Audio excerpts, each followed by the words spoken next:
Hey there. I uploaded a video a while back at request from a friend on one interpretation, my interpretation of how to do a roundhouse kick. Um, and I've given it some thought. A few friends have asked me to do this. Yeah, I think I'm going to go ahead and start doing little instructional videos on a few different kicks. I'm going to do one right now and maybe regularly upload different ones, but each one will be a separate video. Anyway, hopefully I can keep this one a little bit shorter than the last one, and I'm going to start off with something kind of simple. Once again, I am not the world's authority on this. I don't claim to be. I have a little bit of experience with martial arts, and hopefully what I say in this video and demonstrate helps somebody out a little bit. So I'm just going to start off with a basic front kick right now. Sometimes underused and definitely underestimated in terms of how effective it can be. Those stories I'll save for another day. So front kick, right? Here we go. If I can get my chair out of the way.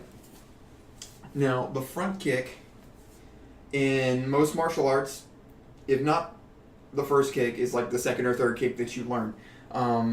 For very good reason. In terms of balance, it's easier, it's more straightforward, both in a literal sense in terms of how you deliver it, as well as the concept behind it. Pretty much every kid kind of knows how to do a front kick to some extent. You just pick your leg up and stick it out there and hit somebody. So what I'm going to do is talk a little bit about front kick as it was taught to me in my Taekwondo training.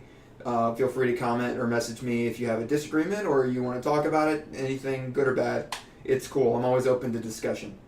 But basically, the idea of a front kick is just to get this leg up, whichever leg, and then deliver force into my target, just coming straight out. So from the side, it would be something like this. If I'm kicking with my left leg, I would pick it up, extend the knee, and kick out. Now, there are a few things to think about. First thing is hip positioning. Some people deliver this and they don't turn their hips at all. So if you look at my feet, this foot is going to stay put and my leg's not really going to turn out. I'm just going to kick. You can do that. You can just snap that leg out there, again from the side. You can snap it out there, no problem. I find, however, that the kick seems to be a little stronger, a little bit more stable.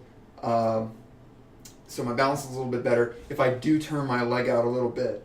So I'll switch legs just to kind of even out the wear. I'm going to turn my base leg a little bit.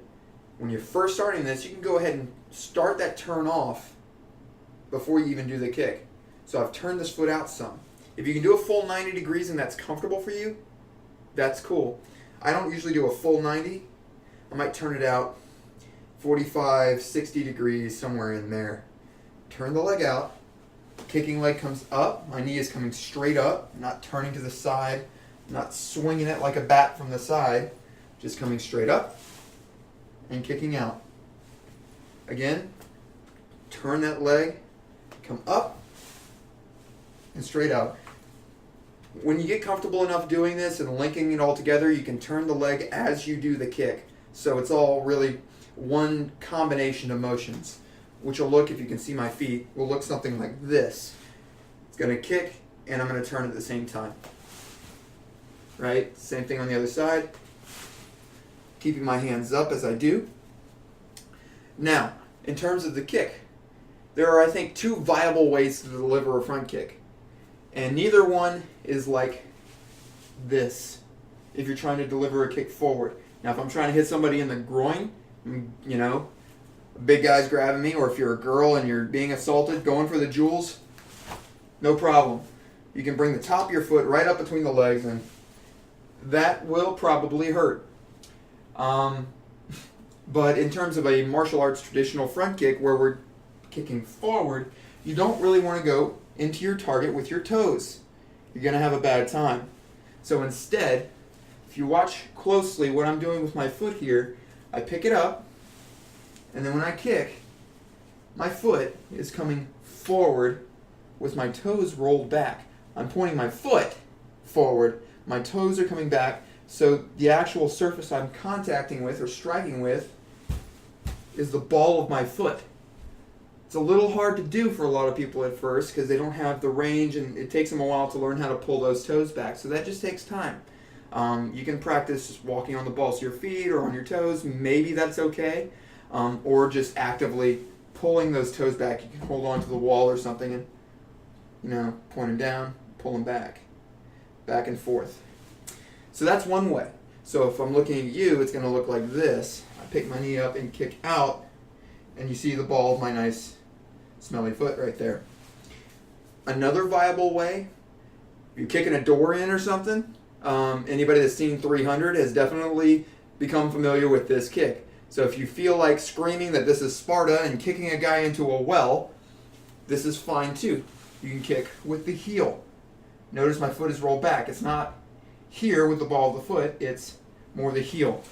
So I can come up and throw a kick like that. I come up here, kicking out.